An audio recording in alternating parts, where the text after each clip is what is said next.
অস্থির নিত্যপণ্যে ক্রেতাশূন্য বাজার, বেড়েছে মাছ, মাংস, ডিম ও সবজির দাম, বাড়ছে চিনি, আলু, ভোজ্য তেলের দাম।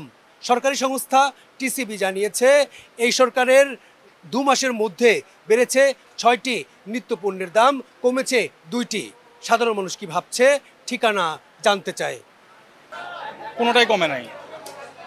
কাঁচামরিচ কিনলাম 400 টাকা কেজি, কাঁচামরিচ 400 টাকা কেজি। আগে তো শুনতাম চাঁদাবাজি হইতো, এখন তো চাঁদাবাজি নাই। এখন যদি চাঁদাবাজি না থাকে তাহলে এই গরুর মাংসের দাম তো কমার কথা, খাসির মাংসের দাম কমার কথা, এগুলোই হচ্ছে না কেন? মানে পুরো বাংলাদেশের মানে আগে যে এরকম সিন্ডিকেটে চলতো, এই সিন্ডিকেটটা মনে হচ্ছে কি হিডেনলি এটা এখনো প্রভাব বিস্তার করেই যাচ্ছে। 3-4 মাস আগেও বাজার করছি আমরা প্রায় 5,000-এর মতো, পুরা মাছ মাংস সব সহ। আজকে অলমোস্ট 8,000 টাকা খরচ হয়েছে শুধু মাংস নিতে পারছি। আর হচ্ছে আপনার তেল মশলা টশলা নিতে পারছি, মাছ বাদ গেছে, কাঁচা বাজার এখনো বাদ গেছে আমাদের। আমরা সাধারণ মানুষ, খেটে খাওয়া মানুষ, আমাদের মানে সব কিছুর দাম বাড়ছে, আমাদের বেতন তো বাড়েনি, তাই না? আমাদের মতলব যে জিনিসটির দাম কমায়া দেখ। আওয়ামী লীগ সরকার থাকতে যে অবস্থা ছিল এই অবস্থায় আছে। গরিব না বাঁচলে কি সংস্কার? গরিব বাঁচলে সংস্কার, গরিব বাঁচলে দেশ বাঁচবে। গরিবের 80% লোক গরিব, 20% মাত্র ধনী।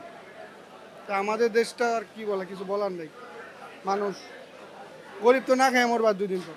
হুট করে চলে আসা সরকারের যেটা হয়, তাদের ইফিসিয়েন্সির অভাব থাকে, যে কারণে এই সমস্যাগুলো হচ্ছে। তাদের যেটা সরকার চালানোর ক্ষেত্রে যেটা হয়, আপনার বাস্তবিক যেটা দরকার হয়, অভিজ্ঞতা দরকার হয়, সেটা তাদের একেবারেই নাই। যেটা আশা করছি যে হচ্ছে সবকিছুর একটা লাগাম টেনে ধরা যাবে আর কি, সেটা আসলে হয়ে উঠতেছে না। তবুও আমাদের প্রত্যাশা আছে যে হয়তো লাগাম টেনে ধরতে পারবে। সামনে যেভাবে বোঝা যাইতেছে যে আর সামনে বাড়তে পারে, যেভাবে 2 দিনের মাথায় 20 টাকা বেড়ে গেছে, সামনে আরো বাড়তে কতক্ষণ? আজকে যদি 90 টাকা কিনা লাগে, আমরা 90 টাকা কিনা লাগবে, আমাদের তো ব্যবসা করতে হবে। মাইরা তো গেছে আগেই তো শেষ করে দিয়ে গেছে, এদের তো সংস্কার করতে দেরি হবে।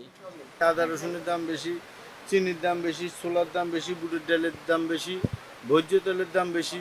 মানুষ ক্রয় ক্ষমতার বাইরে। মাছ মাংস এখন তরকারি তো কিনে যায় না, 120-30 টাকার নিচে কোনো তরকারি কিনা যায় না। এরপর মাছ মাংস এগুলির দাম অনেক বেশি। আমাদের মতন সাধারণ নিরীহ মানুষ খুব কষ্টে আছে। বড় বড় ব্যবসায়ী যারা কোটি কোটি টাকার ব্যবসা করে, এলসি করে, এবং কি যারা এক্সপোর্ট ইম্পোর্টার, ওনাদের কাছে সারা দেশটা, সে যে কোনো দেশ, বাংলাদেশ হোক এবং কি ইন্ডিয়া হোক বা যে কোনো দেশ, ওনাদের হাতে জিম্মি। দিন দিনই জিনিসপত্রের দাম বাড়ছে। গত সপ্তাহে দেখলাম 180 না কত মুরগি, আজকে 200। তাহলে সাধারণ মানুষের জন্য তো অনেক কষ্ট। যারা মনে করেন নিম্ন কাজ করে, দিন মজুর, এরা তো জীবনে মুরগি খাওয়ার মতো কোনো সামর্থ্য রাখে না। যারা মধ্য ফ্যামিলির লোক, এরাই সামর্থ্য রাখে না, তো সাধারণ মানুষ কি করে রাখবে? এইসব মানুষ অনেক কষ্টে আছে ভাই। দ্রব্যমূল্য কমিয়ে সাধারণ মানুষকে স্বস্তি দেওয়ার পদক্ষেপে অন্তর্বর্তীকালীন সরকারের এই খাত সংশ্লিষ্টদের উদাসীনতা রয়েছে জানিয়ে সাধারণ মানুষ বলছে, আওয়ামী লীগ সরকারের আমলে নিত্যপণ্যের অব্যাহত ঊর্ধ্বগতির ফলে যেই ক্ষোভের সৃষ্টি হয়েছে তা দ্বিগুণ হয়ে ফিরে আসছে। তালুকদার বিপ্লব, ঠিকানা নিউজ, ঢাকা।